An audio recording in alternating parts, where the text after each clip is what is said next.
सोलापूर जनता सहकारी बँकेला आर्थिक वर्ष 2024-25 मध्ये झालेली वसुली, कर्जवाढ, एकूण व्यवसाय वाढ, गुंतवणुकीमुळे वाढीव व्याज यांचा एकत्रित परिणाम म्हणून लेखापरीक्षणपूर्व 32,17,00,000 रुपयांचा निव्वळ नफा झाल्याची माहिती बँकेचे अध्यक्ष सुनील पेंडसे यांनी शुक्रवारी परिषदेत दिली। बँकेने केलेल्या धडाकेबाज वसुलीमुळे बँकेच्या नेट एनपीएमध्ये मागील वर्षाच्या तुलनेत मोठी घट होऊन ग्रॉस एनपीए 5.77% खाली आला आहे, असेही ते म्हणाले। सोलापूर जनता सहकारी बँकेच्या सोलापूरसह संपूर्ण महाराष्ट्र आणि कर्नाटकात एकूण 41 शाखा असून 1,904 कोटी रुपयांच्या ठेवी आहेत। बँकेने 1,074.16 कोटी रुपयांची कर्जे वितरित केली असून एकूण व्यवसाय 2,978 कोटी रुपयांचा झाला आहे। बँकेचे भागभांडवल 72.12 कोटी रुपये आहे।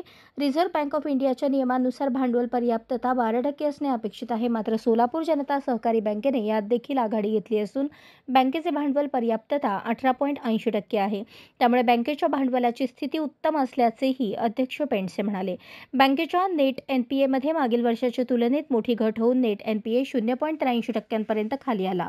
901.22 कोटी रुपयांची गुंतवणूक सोलापूर जनता सहकारी बँकेने केली आहे। प्रोव्हिजन कव्हरेज रेशो ही मागील वर्षाच्या तुलनेत वाढून तो 86.31% झाला आहे।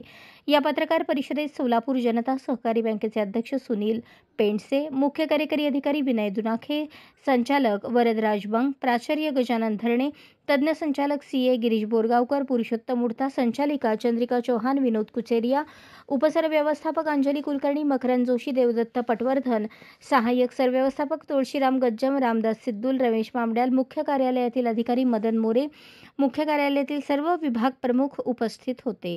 अशाच नवनवीन अपडेटसाठी जनता राज्य न्यूज चॅनलला सबस्क्राईब करा, लाईक करा आणि शेअर करायला विसरू नका।